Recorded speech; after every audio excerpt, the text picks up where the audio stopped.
कहानी अगर पसंद आए तो सब्सक्राइब जरूर कर लेना और जो साइड में बेल का आइकन है उस पर क्लिक करके ऑल पर क्लिक कर देना ताकि सभी नई कहानियों के नोटिफिकेशन आपको मिलते रहें। फ्रेंड्स, आज की कहानी है कच्ची उम्र का प्यार भाग 2। पिछले भाग में आपने पढ़ा पायल देहरादून से दिल्ली नौकरी की तलाश में आई थी। जिस कंपनी में पायल इंटरव्यू देने आई थी वहां उसने देखा उसका बचपन का दोस्त बैठा हुआ था, लेकिन उसके दोस्त ने उसकी तरफ देखा भी नहीं।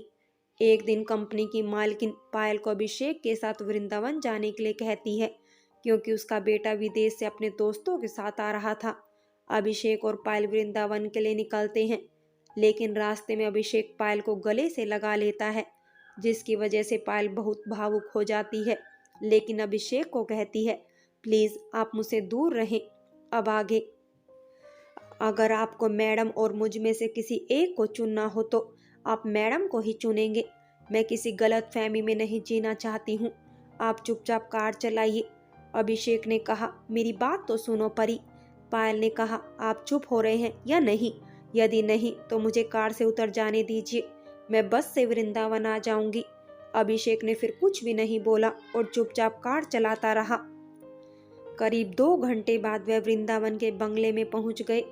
अभिषेक ने गेट पर हॉर्न बजाया तो बंगले का चौकीदार दौड़कर गेट खोलने आया और अभिषेक को देखकर सलाम करते हुए बोला आइए अभिषेक सर, आपकी बार बहुत दिनों बाद आए।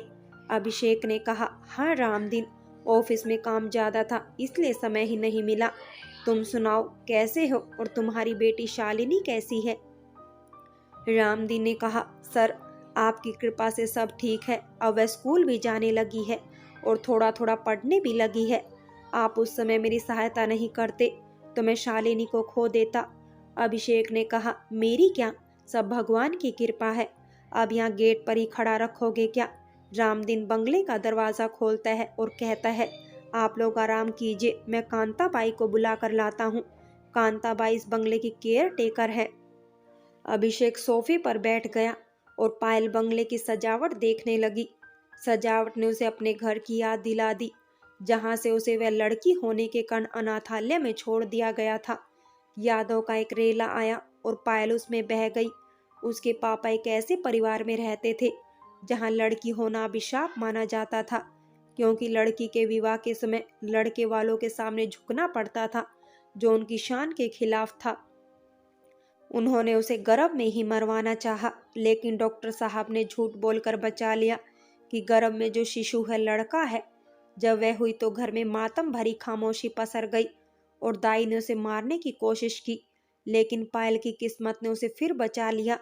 फिर जिस बाल्टी में उसे डुबोया गया उसमें एक छोटा सा छेद हो गया और वह बच गई।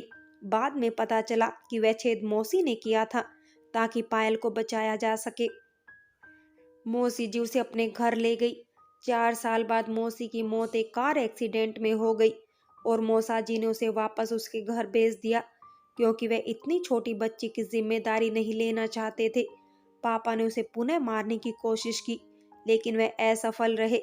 तब उन्होंने उसे पीछा छुड़ाने के लिए उसे अनाथालय में छोड़ दिया। उसके बाद वह कभी भी पायल से मिलने नहीं आए। पायल पुरानी बातों को याद करके रोने लगी। अभिषेक ने उसे अपना रुमाल दिया और उसे चुप कराने लगा। अपने घर की याद है या अभिषेक के ना मिलने का गम है कि आंसू रुकने के बजाय और तेजी से बहने लगते हैं। अभिषेक ने उसका सिर अपने कंधे से लगाया और प्यार से हाथ फेरते हुए उसके बालों को सहलाया। अभिषेक ने कभी पायल का यह रूप नहीं देखा है। वह जानता है कि पायल अपने परिवार को बहुत याद करती है, लेकिन हिम्मत नहीं हारती है।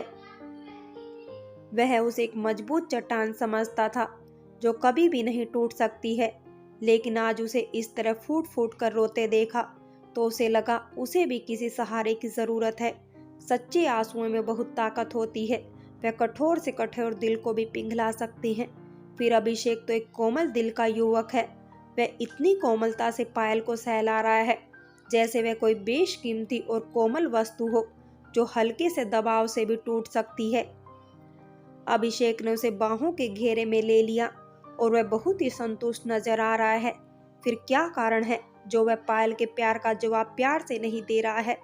अचानक दरवाजा खुलने की आवाज से दोनों चौंक गए और अलग अलग हो गए और बाहर ड्राइंग रूम में आए तो देखा कांताबाई है।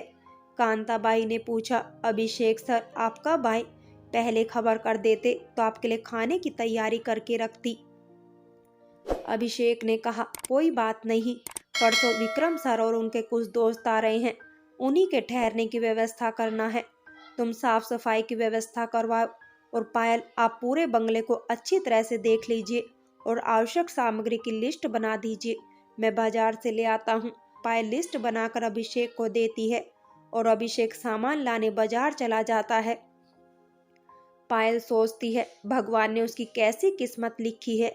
एक भरा पूरा परिवार होते हुए भी उसका बचपन अनाथों की तरह गुजरा और उसका प्यार भी उसका नहीं है। कांताबाई ने पूछा कि तुम कौन हो? मैडम, तुम्हें पहले कभी नहीं देखा और आपकी आंखें क्यों सूज रही हैं? पायल ने उन्हें अपने बारे में बताया और कहा, आंखें सफर की थकान की वजह से सूज गई हैं। कांताबाई ने कहा, झूठ मत बोलो मैडम, तुम इन बूढ़ी आंखों को धोखा नहीं दे सकती हो। पायल ने कहा, अम्मा, वह मुझे अपने मम्मी पापा की याद आ रही है। कांताबाई ने पूछा, क्या वह इस दुनिया में नहीं है? पायल ने कहा, नहीं, वे जिंदा हैं, लेकिन उन्होंने मुझे छोड़ दिया। और फिर पायल ने अपनी कहानी सुना दी। कांताबाई ने कहा कि छोड़ो ऐसे लोगों को जिन्होंने तुम्हें कचरा समझकर घर से बाहर निकाल दिया। आगे बढ़कर आने वाले भविष्य का स्वागत करो। अभिषेक सर को कभी भी दुखी देखा क्या? उन्हें तो उनके माता पिता ने पैदा होते ही छोड़ दिया था। अभिषेक सर उस गम से बाहर निकले और आज हर उस व्यक्ति की मदद के लिए तैयार रहते हैं जिसे किसी भी प्रकार की सहायता की आवश्यकता होती है। अभी कुछ महीने पहले ही उन्होंने रामदीन की बेटी शालिनी की जान बचाई थी। अपनी समस्त जमा पूंजी उसके ऑपरेशन के लिए दे दी थी, जिससे वह अपने लिए घर खरीदना चाहते थे। पायल फिर सोचने लगी, अभिषेक को घर की क्या जरूरत है? सरिता का बंगला तो उसका है ही, क्या सरिता उसे बंगले से निकाल सकती है? तभी अभिषेक आ गया और उसने सामान की बास्केट पायल को देते हुए कहा कि चेक कर लो, कोई वस्तु रह तो नहीं गई। फिर एक सुंदर सी साड़ी कांताबाई को देकर कहा, ये आपके लिए है। कांताबाई ने पूछा, इसकी क्या आवश्यकता थी?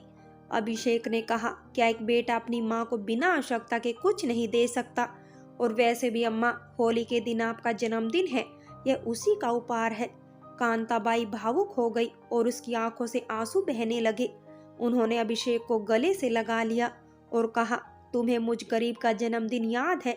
अभिषेक ने उनके आंसू पोंछकर कहा, मेरे जैसे बेटे के होते हुए तुम गरीब कैसे हो सकती हो? कांताबाई ने अभिषेक को ढेरों दुआएं दी। पायल सोचती है, अभिषेक अपने चाहने वालों को बहुत प्यार करता है, तो मुझे क्यों नहीं? क्या मैं रामदीन और कांताबाई के बराबर भी डिजर्व नहीं करती हूँ? तभी अभिषेक ने पूछा, पायल, सब व्यवस्था हो गई हो तो वापस चलें, दिल्ली पहुँचते पहुँचते बहुत रात हो जाएगी। पायल ने कहा, जी सर, सब हो गया है। दोनों कार में बैठकर दिल्ली की ओर चल पड़े। पायल कुछ देर तो चुप बैठी, फिर उसने सोचा कि जब काम एक साथ ही करना है तो मुंह फुलाकर बैठने से क्या फायदा। उसने अभिषेक से कहा, मैंने सुना है कि आप घर खरीदने वाले थे, आपको घर की क्या आवश्यकता है? अभिषेक ने पायल को देखते हुए कहा, मेरा एक सपना है, मेरा एक छोटा सा घर हो जिसमें मेरा परिवार प्यार पूर्वक रहे। इसी तरह की हल्की फुल्की बातों में रास्ता आसानी से कट गया और वे दिल्ली पहुंच गए। सरिता अभी भी जाग रही थी। उसने पायल से पूछा कि परी, सब कुछ इंतजाम हो गया ना? पायल आश्चर्यचकित हो जाती है कि अभिषेक के दिल को पढ़ सकती है क्या। दिन में अभिषेक ने परी पुकारा और अभी उन्होंने भी परी पुकारा। पायल को चुप देकर फिर पूछा कि क्या इंतजाम हो गया? पायल ने कहा, जी मैडम। सरिता ने कहा, ठीक है, जाकर आराम करो। तभी अभिषेक ने कहा कि कल छुट्टी ले लेना। पायल ने कहा, सर ऑफिस में काम ज़्यादा है, इसलिए आप एक बार मैडम से पूछ लीजिए। सरिता ने कहा, जब अभिषेक ने कह दिया तो कल तुम्हारी छुट्टी कंफर्म है। पायल भुनभुनाती हुई चली गई। उसे नींद नहीं आ रही थी।